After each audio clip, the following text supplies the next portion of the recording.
Praise the lord. పరిశుద్ధ దేవునికి మహిమ కలుగును గాక. మహోన్నతుడును సర్వోన్నతుడును సర్వ సృష్టికి కర్తైన మన దేవుడును మన ప్రభువును మన రక్షకుడైన యేసుక్రీస్తు నామంలో మీ అందరికీ ప్రభు పేరిట షలోం, మీ అందరికీ సమాధానం కలుగును గాక. ప్రభునందు ప్రియులరా, పరిశుద్ధ గ్రంథముల నుండి లూకా, వైద్యుడైనటువంటి లూకా గారు రాసినటువంటి లూకా సువార్త 18వ అధ్యాయం. లూకా సువార్త 18వ అధ్యాయము మొదటి నుంచి కొన్ని మాటలు నేను చదువుతాను. మొదట, వారు ఇసుకగా నిత్యము ప్రార్థన చేయవలనని ఆయన వారితో ఈ ఉపమానము చెప్పాను. దేవునికి భయపడకయు మనుష్యులను లక్ష్యపెట్టకయు నుండు ఒక న్యాయాధిపతి ఒక పట్టణములో నుండెను. ఆ పట్టణములో ఒక విధవరాలు ఉండెను. ఆమె అతని యొద్దకు తరచుగా వచ్చి, నా ప్రతివాదికిని నాకును న్యాయము తీర్చమని అడుగుచూ వచ్చెను. గాని అతడు కొంతకాలము ఒప్పుకోకపోయెను. తరువాత అతడు, నేను దేవునికి భయపడకయు మనుష్యులను లక్ష్యపెట్టకయు ఉండినను, ఈ విధవరాలు నన్ను తొందరపెట్టుచున్నది గనుక ఆమె మాటి మాటికి వచ్చి గోజాడుకున్నట్లు ఆమెకు న్యాయము తీర్తునని తనలో తాను అనుకునెను. మరియు ప్రభు ఇట్లనెను, అన్యాయస్థుడైన ఆ న్యాయాధిపతి చెప్పిన మాట వినుడి. దేవుడు తాను ఏర్పరచుకునిన వారు దివారాత్రములు తన గురించి మొరపెట్టుకునుచుండగా వారికి న్యాయము తీర్చడా? ఆయన వారికి త్వరగా న్యాయము తీర్చును. దేవునికి మహిమ కలుగును గాక. ప్రభునందు ప్రియులరా, ఇప్పుడు మనం చదివినటువంటి ఈ వాక్యాన్ని మనం ధ్యానం చేసుకుంటే, ఇక్కడ విసుకక ప్రార్థన ఎలా చేయాలి, దేవుని లేఖన ప్రకారముగా దేవుని చిత్తములో ఒక వ్యక్తి దేవునితో ఎలా జీవించాలి, ఎలా ప్రార్థించాలి అనే విషయాన్ని ఇక్కడ పరిశుద్ధ గ్రంథములో దైవలేఖనం బోధిస్తూ ఉంది. విసుకక ప్రార్థన. చాలా మందికి ఇప్పుడు ప్రార్థన అంటే చాలా విసుగు. ప్రార్థన చేయాలంటే విసుగు, ప్రార్థనలో గడపాలంటే విసుగు, దేవుని సన్నిధికి రావాలంటే విసుగు. చూడండి, షాపింగ్లు చేయాలంటే ఇసుకుండదు. అలాగే మంచి మంచి పదార్థాలు సిద్ధపరచుకుని తినాలంటే ఇసుకుండదు. ఎవరైనా మరి ధనం ఇస్తుంటే తీసుకునే సమయంలో విసుకుండదు. ఎంత ఇచ్చినా తీసుకుంటాం. మరి దేవునిలో మనము ప్రార్థనలో మనం ఎందుకు విసుగు చెందుతూ ఉన్నాం? ఈ లోక సంబంధమైన వాటిలో పనికిరాని విషయాల్లో, అనేకమైన పనికిమాలిన విషయాల్లో, పనికిరాని విషయాల్లో మనం విసుగు చెందుతున్నామే. కానీ దేవుని విషయంలో మనం ఎందుకు 24 గంటలు టీవీ ముందు కూర్చుంటే విసుకుండదు, 24 గంటలు ఫోన్లు చూడమంటే విసుకుండదు, 24 గంటలు వాళ్ళ గురించి వీళ్ళ గురించి కూర్చుని పనికి మాలినటువంటి ముచ్చట్లో పెట్టుకుంటే విసుకుండదు. ఎవరైనా తన్నుకుంటుంటే ఎగబడి చూసే విషయంలో కూడా విసుకుండదు. కానీ ప్రార్థన విషయంలో విసుగు. అసలు ప్రార్థన అంటే ఏంటో తెలుసా? ప్రార్థన అంటే మనము దేవునితో మాట్లాడడం.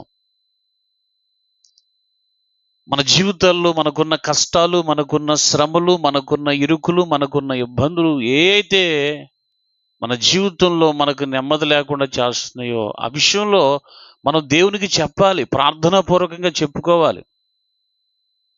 ఎప్పుడైతే మనము ప్రార్థనాపూర్వకంగా దేవుని ఎదుట మనము ప్రార్థనలో దేవునితో మనము ఏకీభవించి ప్రార్థనలో ఎక్కువ గడుపుతామో ఆ ప్రార్థన మన పరిస్థితుల్ని, మన స్థితిగతుల్ని మారుస్తుందన్న సంగతిని మీరు గుర్తుంచుకోవాలి. చూడండి, బైబిల్ గ్రంథంలో మీరు విసుకక ప్రార్థన చేయాలి. యేసు ప్రభువారు గెత్సేమనే తోటలో తన శిష్యులతో చెప్తారు. ఆ రాత్రి యేసు ప్రభువారు ప్రార్థనలో ఉంటారు. శిష్యుల్ని కొంత దూరాన్ని విడిచి యేసు ప్రభువారు మరి కొంచెం ముందుకు వెళ్ళి ఆయన ప్రార్థనలో ఉంటూ వారితో వెళుతూ ఒక మాట చెప్తారు. ఇదిగో, మీరు శోధనలోనికి వెళ్ళకూడదంటే మీరు మెలకువ కలిగి ప్రార్థన చేయాలి. మీ మీద శోధన ఉండకూడదంటే మీరు మెలకువ కలిగి ప్రార్థన చేయాలి. ప్రార్థన ఏ ఇంట్లో ఉంటుందో ఆ ఇంటికి దేవుని కాపుదల ఉంటుంది. ప్రార్థన ఎవరి జీవితంలో ఉంటుందో వారి జీవితాల్లో దేవుని కార్యాలు వాళ్ళు చూస్తారు. ప్రార్థన దేవునితో ప్రతి విషయాన్ని కూడా పంచుకోవడం. ఈ రోజున ప్రార్థన చాలా క్రైస్తవ కుటుంబాల్లో కూడా ఈ ప్రార్థన అనే దానికి ప్రాధాన్యత ఇవ్వట్లేదు. ఈ ప్రార్థనకి చాలా కుటుంబాల్లో ప్రత్యేకమైనటువంటి స్థానాన్ని ఇవ్వట్లేదు.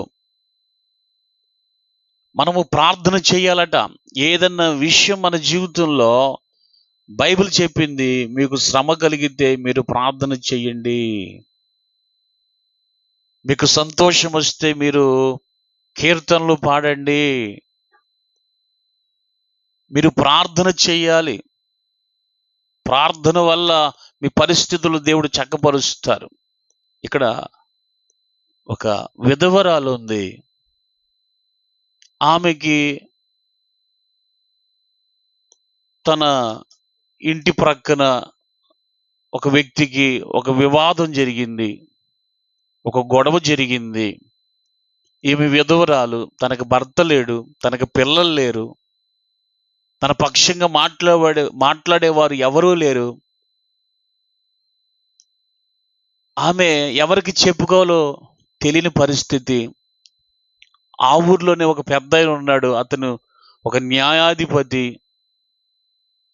ఈమె ఆయన దగ్గరికి వెళ్ళింది. అయ్యా, నా ప్రతివాది నాతో ప్రతినిత్యం కూడా గొడవాడుతూ ఉన్నాడు, నా పక్షంగా ఎవరు లేరు, నువ్వు వచ్చి అతనితో మాట్లాడు అని చెప్తే ఆయన అన్నాడు, ఇప్పుడు సమయం లేదు, రేపొద్దున చూద్దామన్నాడు.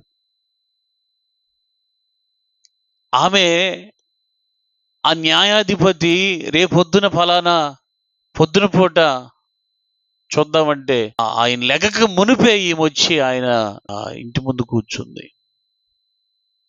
ఇప్పుడు కుదరదు, సాయంత్రం మాట్లాడదామంటే సాయంకాలం వచ్చింది. రేపొద్దున మాట్లాడదాం, రేపొద్దున వచ్చింది. మధ్యాహ్నం మాట్లాడదామంటే మంచి ఎండలో వచ్చి కూర్చుంది. సాయంత్రం మాట్లాడదామంటే వర్షంలో వచ్చి కూర్చుంది. మాటి మాటికి వెళ్ళి అడిగింది, అయ్యా నాకు న్యాయం తీర్చయ్యా, నా పక్షంగా ఎవరు లేరయ్యా అని ఆమె ప్రార్థన చేసింది. అడిగినప్పుడు ఆ న్యాయాధిపతి ఈమె నా దగ్గరికి వచ్చి మాటికి నన్ను నా పక్షంగా మాట్లాడమని ఇబ్బంది పెడుతుంది, ఈమెకి న్యాయం తీర్చాలనుకున్నాడు. ఆయన గురించి ఏరైపోయిందండి. అతడు మనుషులకు భయపడ్డు, దేవునికి భయపడినవాడు. ఒక విధవరాలికి ఆ వ్యక్తి తల ఉంచి ఆమె మాట చొప్పున వెళ్ళి ఆమెకు న్యాయం తీర్చాడు. వాక్యం చెబుతా ఉంది, పిల్లరా గమనించండి, చూడండి పిల్లరా. మరియు ప్రభు ఎట్లా నేను అన్యాయస్తులైన ఆ న్యాయాధిపతి చెప్పిన మాట వినుడి. దేవుడు తాను ఏర్పరచుకున్నవారు దివారాత్రములు తన గురించి మొరపెట్టుకొనవచ్చుండగా వారికి న్యాయము తీర్చడా, ఆయన వారికి త్వరగా న్యాయము తీరుస్తాడు. దేవుడట ఆయనకు మొరపెట్టుకుంటే నీ ఇబ్బంది సమస్య ఏదైనా కూడా ఆయన తీర్చే దేవుడు. నీ కష్టం ఏదైనా, నీ శ్రమ ఏదైనా, నీ బాధ ఏదైనా నువ్వు దేవునికి ప్రార్థన చేయి, ఆయన నీ పరిస్థితులు మారుస్తాడు. దేవునికి మనుష్యులకు భయపడినటువంటి ఆ అన్యాయస్తుడైనటువంటి న్యాయాధిపతి ఆమె పక్షంగా న్యాయం చేశాడు. మన దేవుడు అన్యాయస్తుడు కాదు. మన దేవుడు ఎవరో తెలుసా? ఆయన ప్రేమ, దయ, కనికరము, జాలి కలిగినటువంటి వాడు. ఆయన దగ్గరికి నువ్వు ఎప్పుడు వస్తావో, ఆయన వైపు నువ్వు ఎప్పుడు చేయి చాపుతావో, ఎప్పుడు ఆయన సహాయం అడుగుతావో అని చెప్పి ఆయన నీ కోసం ఎదురు చూస్తూ ఉన్నాడు. దేవుని బిడ్డ గమనించు, దేవుని పక్షంగా ఆయన గొప్ప కార్యాలు చేసే విషయం కొరకు దేవుడు నీ గురించి ఆలోచన చేస్తున్నాడు. నువ్వు దేవుని దగ్గరికి వచ్చి దేవుని సన్నిధిలో దేవుని ఎదుట నీ మోకాళ్ళు ఊని దేవుని దగ్గర నువ్వు ప్రార్థన చేయి. నీ పరిస్థితులు దేవుడు మారుస్తాడు. ప్రార్థన నీ పరిస్థితిని మారుస్తుంది. ప్రార్థనలో విసుక్కోక మాకు. ప్రార్థన విషయంలో పట్టుదల కలిగి ప్రార్థన చేయి. భక్తులైనటువంటి ప్రార్థనలో భక్తులు బలమైన ప్రార్థనలో వారు ఎదిగారు. ఏలియా మన వంటి స్వభావం కలిగిన మనుషుడినట్ట. అతడు వర్షము పడకూడదని చెప్పేసి అతను ప్రార్థన చేస్తే 3.5 సంవత్సరాలు భూమి మీద వర్షం పడలేదు. అదే ఏలియా మళ్ళీ తిరిగి ప్రార్థన చేస్తే ఆకాశము వర్షం ఇచ్చిందంట, భూమి పంటనిచ్చిందంట. ఇప్పుడు గమనించండి, దానియేలు ప్రాణాలు తీసేస్తామో, ఇదిగో మీరు రాజుగారికి మొక్కకపోతే, మీరు ఎవరికి మొక్కకూడదు, మీకు ఏదైనా బాధ ఉంటే రాజుగారికి చెప్పుకోవాలి, మీరు ఏ దేవుణ్ణి ఆరాధిస్తున్నారో తెలియదు, ఏ దేవుణ్ణి మీరు ఆరాధించకూడదని చెప్పేశారు. ఒకవేళ మీరు అలాంటి పని చేస్తే తీసుకెళ్లి సింహాల బోన్లో పడేస్తామన్నారు. కానీ దానియేలుకున్న అలవాటు దినమునకు 3 మారు ప్రార్థన చేసే అలవాటు. దానియేలు ఏం చేశాడు? తన గదిలోకి వెళ్ళాడు. దానియేలు యెరూషలేము తట్టునటువంటి తలుపులు తెరిచాడు, మోకాళ్ళు వేశాడు, తన చేతులు ఆ కిటికీ వైపు యెరూషలేము తట్టు చేతులు ఎత్తి ప్రార్థన చేశాడు. పిల్లరా, దాన్ని చూసి తీసుకువెళ్ళి సింహాల బోన్లో పడేశారు. ఒక మాట చెప్తాను, దానియేలు దేవుని ఎదుట మోకరిస్తే సింహాలు దానియేలు ఎదుట మోకరించాయి. దేవునికి మహిమ కలుగును గాక. నువ్వు దేవుని ఎదుట మోకరిస్తే నీ సమస్యని ఎదుట మోకరిస్తుంది. నువ్వు దేవుని ఎదుట మోకరిస్తే నీ వ్యాధిని ఎదుట మోకరిస్తుంది. నువ్వు దేవుని ఎదుట మోకరిస్తే నీకు కలిగిన ఇబ్బందులను ఎదుట మోకరిస్తాయి. నువ్వు దేవుని ఎదుట మోకరిస్తే సర్వ సృష్టి యావత్తు కూడా నీ ఎదుట మోకరిస్తుంది. గుర్తుపెట్టుకో. నీ ప్రార్థనలో మాత్రం ఇసుక మనుషులు చెప్పుకుంటే నీకు ఉపయోగం లేదు, రాజులకు అధికారులకు చెప్పుకుంటే నీకు ఉపయోగం లేదు. కానీ నా దేవుడికి చెప్పుకో. నువ్వు ప్రార్థన విషయంలో విసుగు చెందక మాకు. ఈరోజు ప్రార్థన చేసావా, కార్యం జరగలేదా? ప్రియమైన బిడ్డలారా, ప్రార్థన మర్చిపోతున్నావేమో. నేను ప్రార్థన చేసిన దేవుడు నా కార్యం వింటలేదు అనుకుంటున్నావేమో, నా బాధ వింటలేదు అనుకుంటున్నావేమో. ప్రియమైన, నువ్వు ఇంకా దేవుడితో మాట్లాడాలని దేవుడు కోరుకుంటున్నాడు. దేవుడితో నువ్వు చెప్పుకోవాలని దేవుడిని కోరుకుంటున్నాడు. ఈ పూట ప్రార్థన చేసావు, నీ కార్యం జరగలేదు, ప్రార్థన విడిచిపెడతావా?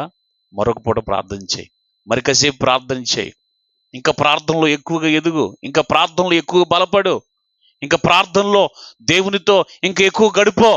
దేవుని పరిస్థితి మారుస్తాడు. ఉపవాసం ఉండి ప్రార్థన చేయి, దేవుడిని పట్ల కార్యాలు చేస్తాడు. శ్రద్ధతో ప్రార్థన చేయి, దేవుని పట్ల కార్యాలు చేస్తాడు. దేవుడున్నటువంటి ధైర్యంతో ప్రార్థన చేయి, దేవుని పట్ల కార్యం చేస్తాడు. యేసు ప్రభువే చెప్తున్నారు శిష్యులతో, మీరు ఇసుకక ప్రార్థన ఎలా చేయాలో తెలుసా? ఎలా చేయాలి? ఆమె చేసిన చూసావా? న్యాయాధిపతి దగ్గరికి వెళ్ళి, అయ్యా నువ్వు నాకు న్యాయం తీర్చు అని ఎలా చేసింది? మాటికి వెళ్ళి అడిగిందంట. న్యాయాధిపతి వచ్చి ఆమె పక్షంగా న్యాయం చేశాడు.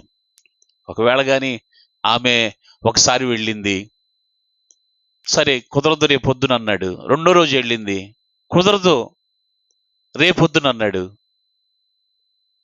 అప్పుడు ఆమె ఆయన విషయంలో కోపగించుకుని, నిన్ను వెళ్ళినా నాకు న్యాయం తీర్చలేదని చెప్పేసి ఆమె ఆగిపోతే ఆమె పరిస్థితి ఎలా ఉండదు కూడా చెప్పండి. కానీ ఆమె న్యాయము తీర్చే వరకు కూడా ఆయన్ని వదిలిపెట్టలేదట. వానైనా, చలైనా, మంచైనా, ఎండైనా, రాత్రైనా, పగలైనా, క్లియరా, తెల్లవారుజామునైనా వెళ్ళి మాటికి ఆయన దగ్గరికి వెళ్ళి గోజాడిందంట. మరి నువ్వు కూడా అదే విధంగా ప్రార్థన చేయి, దేవుని పరిస్థితి మారుస్తాడు. ప్రార్థన వల్ల గొప్ప కార్యాలు చూస్తాం. ఇసుకకు ప్రార్థన చేయాలి, మెలకువగలిగి ప్రార్థన చేయాలి, శ్రద్ధగా ప్రార్థన చేయాలి. ఈ మాటలు దేవుడు నీ వినికిడిలో దీవించునుగాక. ఆమేన్.